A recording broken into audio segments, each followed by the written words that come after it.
Hello friends, welcome to my channel that is @the BioLearners. So today we are going to study about insertional inactivation.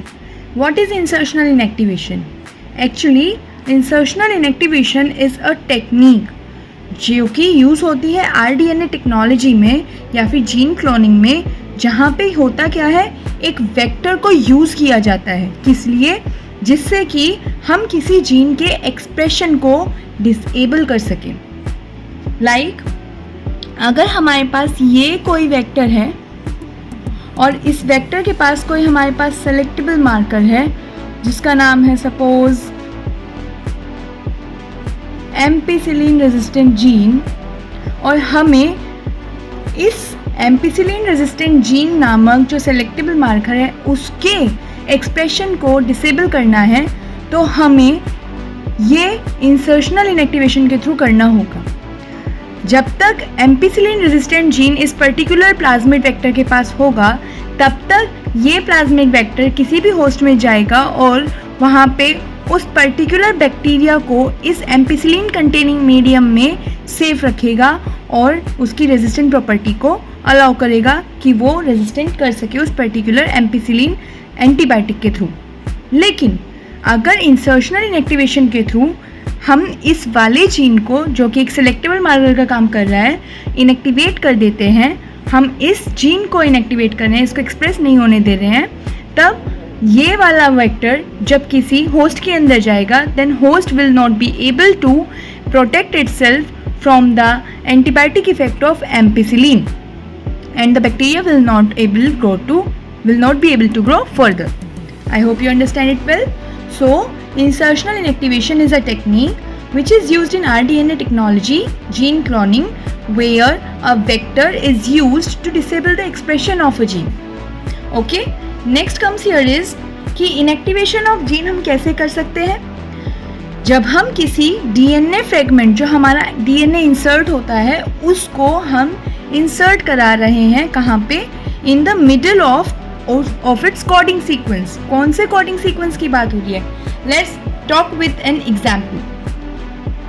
आप इस वाले example में देखिए, this is PBR322, a plasmid vector discovered by Bolivar and Rodriguez in series number 322.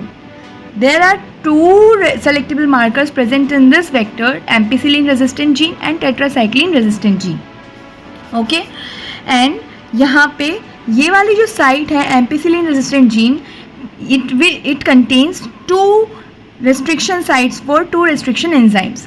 Same in this case for tetracycline resistant gene, it contain BAMH1 restriction site for the specific or particular BAMH1 restriction enzyme along with SAL1, EcoR1 etc.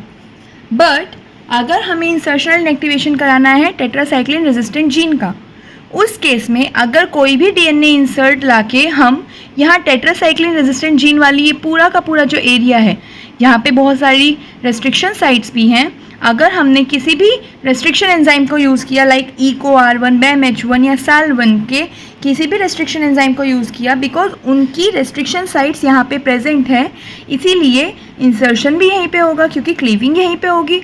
और अगर मैं BAMH1, suppose I am using BAMH1 restriction enzyme, तो वो जो restriction enzyme होगा उसकी recognition site यहाँ पे प्रेजेंट है, और यहाँ पे प्रेजेंट होने का मतलब है कि उसका सीक्वेंस यहाँ पे है, then it will cleave here only, right.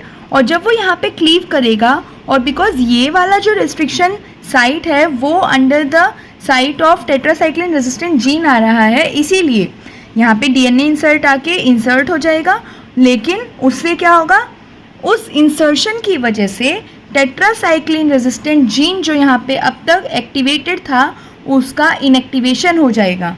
As a result जब ये RDNA बन जाएगा, एक्चुअली में DNA इंसर्ट के इंसर्ट होने के बाद, और किसी बैक्टीरियल होस्ट में एंट्री होगी, ट्रांसफॉर्मेशन होगा, उसके बाद इस होस्ट को जब हम एक ऐसे मीडियम पे रखेंगे जहाँ पे tetracycline resistant gene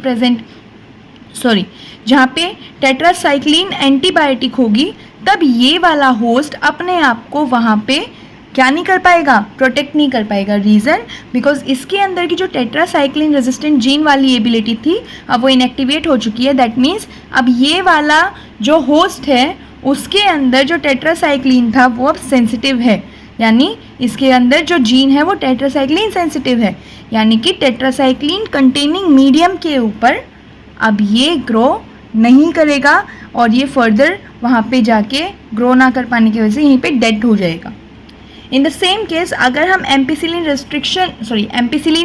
resistant gene की बात करते हैं कि यहाँ पे हम सपोज PST1 या PVU1 वाले रेस्ट्रिक्शन एंजाइम का यूज़ करें, एंड बिकॉज उनकी जो रेस्ट्रिक्शन एंजाइम है वो इस एरिया में पड़ती है जहाँ पे एम्पिसिलिन रेजिस्टेंट जीन है, तो यहाँ पे एम्पिसिलिन रेजिस्टेंट जीन जो होगा वो इनएक्टिवेट हो जाएगा और वो अपने रेजिस्टेंट इफेक्ट को शो नहीं कर पाएगा इन एम्पिसिलिन कंटेनिंग मीडियम। तो उस केस में क्या होगा, अब हम जब हमने एम्पिसिलिन रेजिस्टेंट जीन को इनएक्टिवेट किया है तो अब क्या होगा, जब RDNA बन जाएगा और वो होस्ट में एंटर करेगा और इस होस्ट के अंदर जहाँ पे एम्पिसिलिन रेजिस्टेंट जीन है उस होस्ट के अंदर जब हम क्या करेंगे, उस होस्ट के अंदर जब हम इस RDNA को इंसर्ट कराएंगे और उस वाले होस्ट को अब हम एम्पिसिलिन कंटेनिंग मीडियम पे एंटर कराएंगे, तो अब वो वाला host will not be able to grow further on a medium containing ampicillin. Reason, क्योंकि इस वेक्टर की जो इस RDNA में है उसके अंदर एम्पिसिलिन को रेजिस्ट करने वाली प्रॉपर्टी जो वो जीन एक्सप्रेस कर रहा था अब वो उसके प्रति सेंसिटिव हो चुका है और वो अब उसको एम्पिसिलिन के इफेक्ट से नहीं बचाएगा। That's why the host containing a vector और RDNA which have a selectable marker having ampicillin sensitive gene, because resistant gene is inactivated, will not be able to grow further on a medium containing ampicillin antibiotic।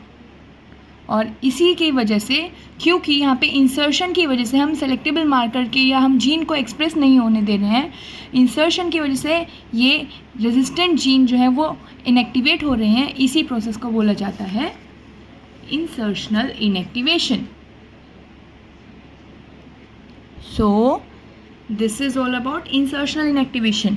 But अगर हम इस insertional inactivation की बात कर रहे हैं PBR 322 यानी plasmid discovered by Poliver and Rodriguez, series number 322, right? That's all for today on my behalf. I hope you got my point, and if yes, then please do like, share, comment and subscribe my channel and support me. मिलते हैं एक नए concept के साथ अपनी अगली video में। Till then, take care, keep doing, keep learning and bye bye. Radhe Radhe.